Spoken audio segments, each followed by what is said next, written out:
Here is a super simple way to complete a SWOT analysis.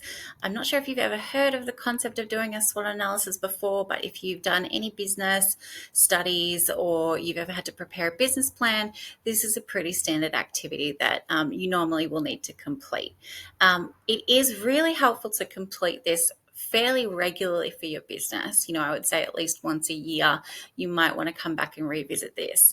The reason being is it helps you identify what you're great at, where you need some help, or where you need to take some assertive actions, and how to sort of prepare yourselves for the future and future-proof your business as well.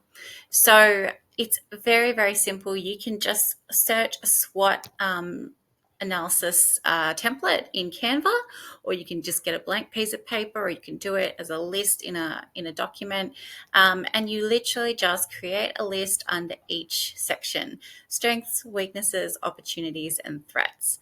Now, it is sometimes easier to just start with your strengths and the opportunities that face your business. But what I would recommend is starting with your strengths and weaknesses in order. And the reason being is that from the strengths and weaknesses, you're going to identify some opportunities that come out of that in itself. Then you're going to see some more opportunities when you get to the threat section. And that's sometimes an easier part to complete, because you can really pick up quite easily, whether there are more competitors in the market's becoming more saturated, perhaps someone's kind of, it's looking like people are maybe stealing your business ideas, or there are some products or services that are coming out that are really, really similar. So the threats section is normally pretty straightforward. The weaknesses one is probably going to be the hardest, because you may not be aware of what your weaknesses are. So if you have a team, and this one's going to be controversial, if you have a team, I would recommend actually asking them for their feedback. Now, it doesn't have to be super long and, detailed. It's not an opportunity for them to just dump all over your business, but you can say, hey, I'm just doing our annual SWOT analysis.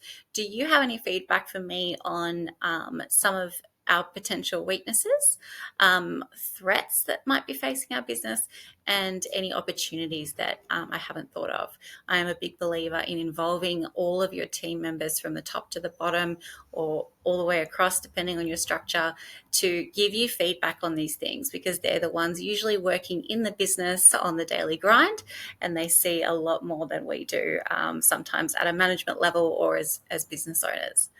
So just list them. You don't need to go into a huge amount of detail, as long as you're aware of what you're talking about.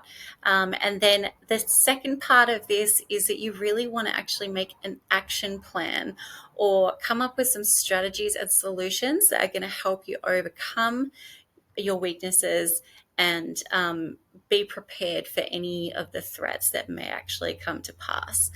That's part 2, which normally a lot of people don't actually go through.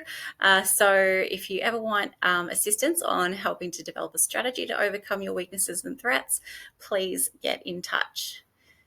Thank you, and good luck, and be honest with yourself as well.